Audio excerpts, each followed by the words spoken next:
अच्छा नहीं। मैं आपसे नियम बता देना चाहता हूं, कोशिश करें इन 7 दिनों में किसी से कड़वा ना बोले। जब तक आप हरिद्वार में अर्थात भगवान के घर में बैठकर कथा सुन रहे हो, मैं आपसे विशेष निवेदन करूंगा, जब तक यहां बैठे हो तब तक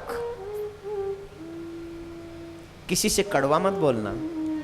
कि वैसे तो मैं तो कहता हूं हमेशा जीवन में किसी से कड़वा मत बोलो, लेकिन जानते हो कई लोग तो बने ही कड़वा बोलने के लिए हैं।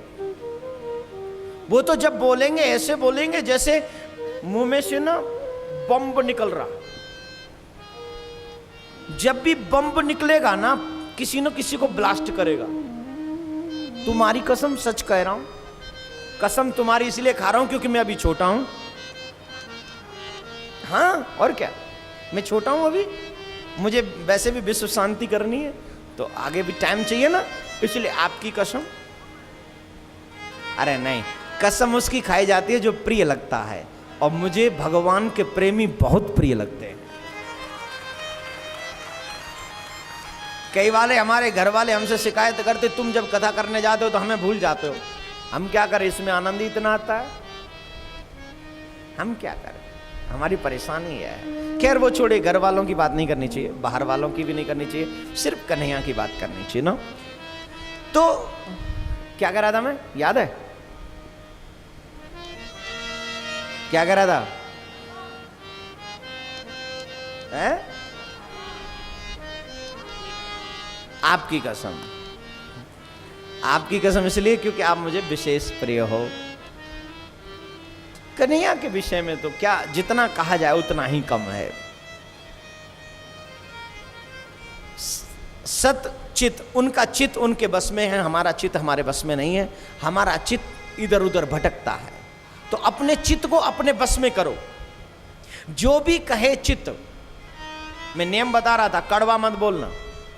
अब चित्त तो करता है कड़वा बोलो, लेकिन मत मानो ना उसकी बात। उस समय गुलाम होगे तो कड़वा बोलोगे, और अगर गुलाम नहीं हो तो उस पर कंट्रोल पालोगे, तुम मीठा ही बोलोगे, कड़वा नहीं बोलोगे।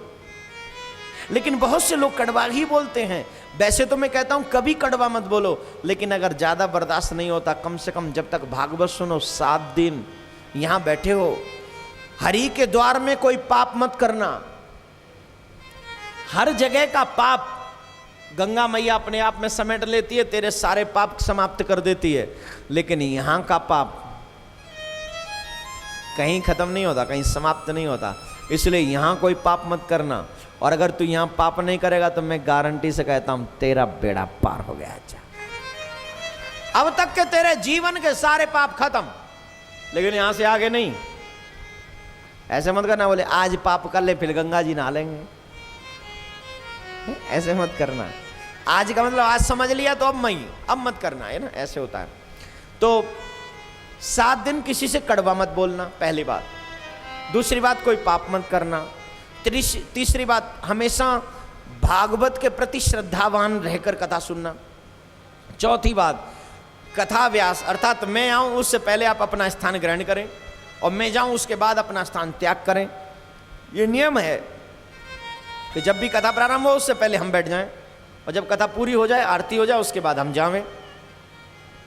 और बोले यहां से जाने के बाद भी क्या करें, बोले हो सके तो संसारिक बात नहीं, जो यहां सुना है उसका चिंतन वहां हो। बहुत से लोग कहते भागवत तो बहुत सुनी है, लेकिन हमारी चिंता अभी तक मिटी नहीं है।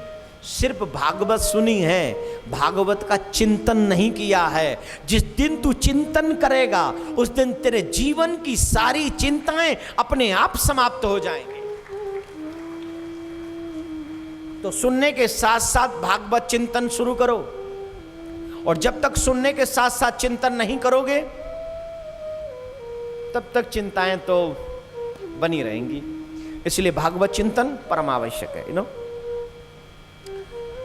तो यहां के बाद जब जाओ भोजन पान करो आनंद से, सोने जाओ तो चिंतन उस समय जो भी आपके रूम में हैं उनके साथ चिंतन करो। बोले आज ये अच्छी बात थी, आज ये अच्छी बात थी, आज ठाकुर जी ने ये अच्छा नहीं कहा, लेकिन ये तो अच्छा कहा। जो अच्छा नहीं कहा उसके बारे में टॉक नहीं चलेगा।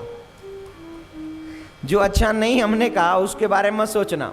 जो अच्छा कहा है मात्र उसी के बारे में सोचना, बस यही तेरा नियम होना चाहिए। बोलो राधे राधे। राधे राधे। इस नियम के साथ जब तू कथा सुनेगा तो मैं कहता हूं विश्वास के साथ कि तुझे मेरे हरि से प्यार हो जाएगा। तो चित्त तेरे बस में तब होगा जब तू अपने चित्त को हरि में लगाएगा।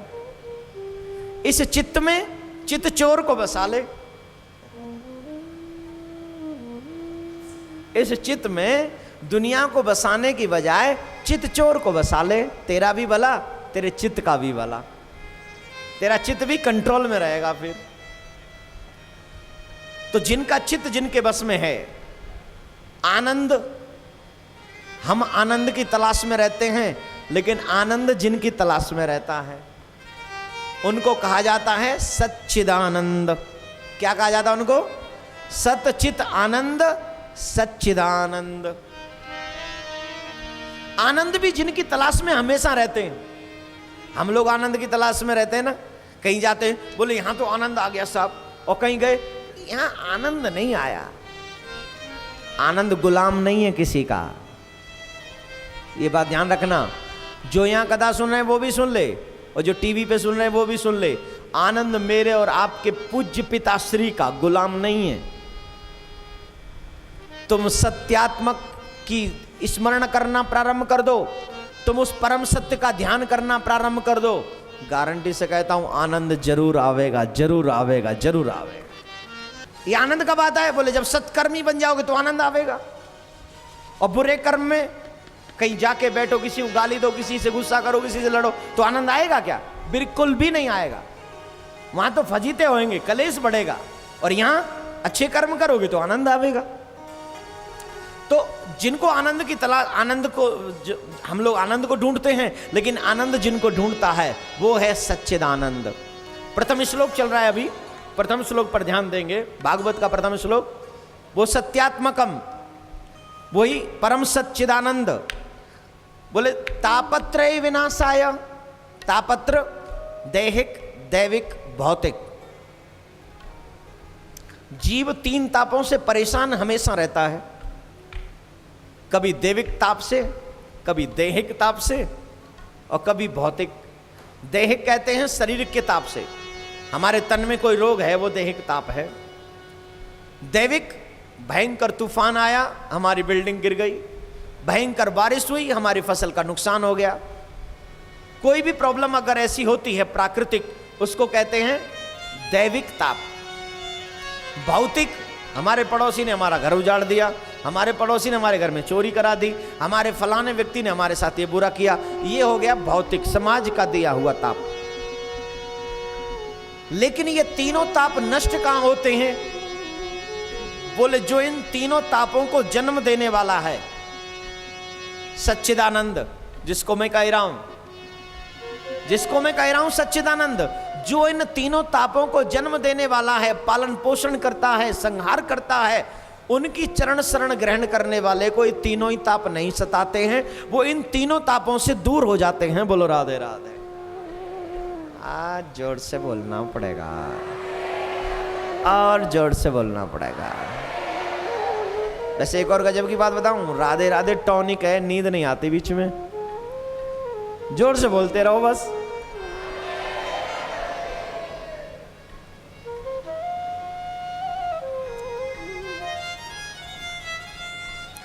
दैहिक, दैविक, भौतिक त्रितापों को जन्म देने वाले, संहार करने वाले, ऐसे तापत्रय विनाशाय, जो उनका विनाश भी कर सकते हैं, उनको जन्म भी देते हैं, ऐसे सच्चिदानंद भगवान सर्वेश्वर श्री कृष्ण को मैं प्रणाम करता हूं।